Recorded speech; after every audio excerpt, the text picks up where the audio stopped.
किसी ने क्या खूब कहा है, अपने जीवन में पैसों का पीछा मत करो, बल्कि अपने लक्ष्य का पीछा करो। लक्ष्य प्राप्त होते हैं, आपको धन भी प्राप्त हो जाएगा। नमस्कार दोस्तों, मेरा नाम प्रेम प्रकाश पांडे है। आज अपने चैनल पर एक नई बेहतरीन मोटिवेशनल स्टोरी लेकर के आया हूं, जिसका शीर्षक है मेहनत का पैसा। तो चलिए, चैनल को सब्सक्राइब नहीं किया, सब्सक्राइब कर लीजिए और सुनते हैं यह स्टोरी।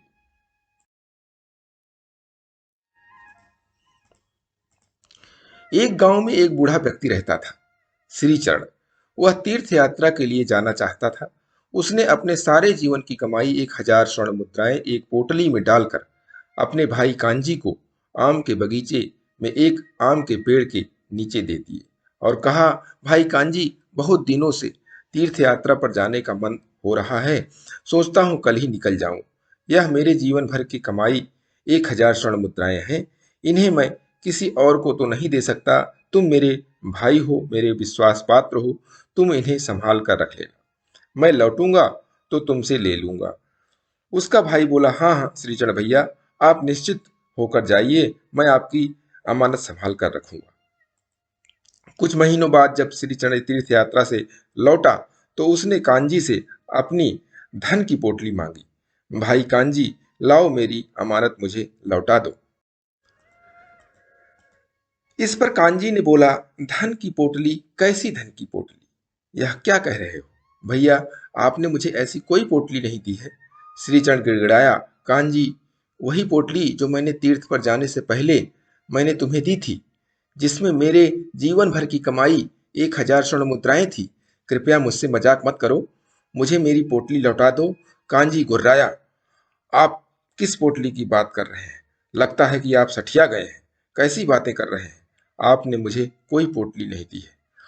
आइंदा मुझसे कोई पोटली मत मांगना। श्रीचरण अपनी फरियाद लेकर राजा के पास पहुंचा। उसने सारी बात बताई और बोला, महाराज, कृपया मुझे न्याय दीजिए। कांजी ने कहा, महाराज, यह झूठ बोल रहे हैं। लगता है उम्र के साथ इनकी याददाश्त चली गई है। इन्होंने मुझे कोई धन की पोटली नहीं दी है। राजा ने पूछा, क्या तुम यह बता सकते हो कि तुमने अपनी धन की पोटली किस स्थान पर अपने भाई कांजी को दी थी? श्रीचरण बोला, मैंने आम के बगीचे में एक आम के पेड़ के नीचे वह पोटली अपने भाई को दी थी। राजा बोला, क्या आम का पेड़? ओह, तुमने पहले भी बताया। इस घटना का एक गवाह भी है, वह आम का पेड़। क्या तुम उस आम के पेड़ को यहाँ गवाह के रूप में ला सकते हो? जाओ, उस आम के पेड़ को हमारा आदेश सुनाना और कहना कि हमने एक गवाह के रूप में उसे हमारे दरबार में हाजिर होने का आदेश दिया है। श्रीचरण सोचने लगा, समझ नहीं आ रहा है, महाराज ने मुझे आम के पेड़ को यहाँ लाने को क्यों कहा? भला कोई पेड़ भी गवाही दे सकता है, लेकिन महाराज का आदेश है, मुझे तो जाना ही पड़ेगा।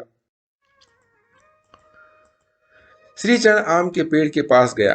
क्योंकि आम का पेड़ महल से 3 किलोमीटर दूर था, इसलिए श्रीचरण को आने में बहुत देर लग रही थी। इधर सभी दरबारी बेसब्र हो रहे थे। उन्होंने राजा से कहा, महाराज, बहुत देर हो गई है, श्रीचरण अभी तक नहीं आया है। राजा बोला, शांति रखिए, श्रीचरण जल्दी ही आ जाएगा। तभी कांजी बोल पड़ा, महाराज, एक बुजुर्ग व्यक्ति इतनी दूर तक जाकर जल्दी कैसे आ सकता है? राजा ने पूछा, अच्छा, वह आम का पेड़ यहाँ से कितनी दूर होगा? कांजी ने बताया, वह तो अभी तक वहां पहुंचे भी नहीं होंगे। महाराज, यहाँ से वह पेड़ 3 किलोमीटर से भी ज्यादा दूर है। राजा ने बोला, कोई बात नहीं, हम श्रीचरण के लौटने तक प्रतीक्षा करें। घंटों बाद श्रीचरण वापस लौटा। इस बार राजा ने पूछा, क्या हुआ श्रीचरण? श्रीचरण ने बोला, महाराज, मैंने आपका आदेश 3 बार आम के पेड़ को सुनाया, लेकिन वह हिला ही नहीं। राजा बोला, कोई बात नहीं, वह आम का पेड़ तो यहाँ आकर अपनी गवाही पहले ही दे गया है। कांजी, तुम एक झूठे व्यक्ति हो। इस तुम्हारे बूढ़े भाई ने तुम पर विश्वास करके अपनी धन की पोटली दी और तुम्हारा मन ललचा गया। यहाँ तक कि तुमने हमारे सामने भी झूठ बोलने का गुनाह किया। अगर तुम उस पेड़ के बारे में नहीं जानते थे तो तुम्हें यह कैसे पता लगा कि वह पेड़ यहाँ से 3 किलोमीटर दूर से अधिक दूर है? यह साबित करता है कि तुम अच्छी तरह जानते थे कि किस पेड़ के नीचे श्रीचरण ने तुम्हें धन की पोटली दी। कांजी बोला, मुझे क्षमा कर दीजिए महाराज, मुझसे गलती हो गई। और फिर राजा ने आदेश दिया, हम आदेश देते हैं कि अभी तुरंत तुम श्रीचरण की को उनकी अमानत लौटाओगे और साथ ही तुम्हें 10 स्वर्ण मुद्राएं दंड के रूप में भरने का आदेश भी देते हैं। दोस्तों, इस कहानी से सीख मिलती है कि आपके मेहनत का पैसा या कमाई कोई ले नहीं सकता, क्योंकि उस पर ऊपर वाले की नज़र होती है, मेहरबानी होती है। इसीलिए हमेशा ईमानदारी के साथ जीवन यापन करते रहें और प्रतिदिन सुबह 5:30 बजे एक नई कहानी, एक नई उमंग के साथ करें दिन की शुरुआत। और तब तक के लिए छोटों से मिले प्यार, बड़ों से मिले आशीर्वाद और भगवान के सहारे के साथ यही कहूँगा, काम तो सभी करते हैं, पर काम करो कुछ ऐसा कि उदाहरण बन जाए।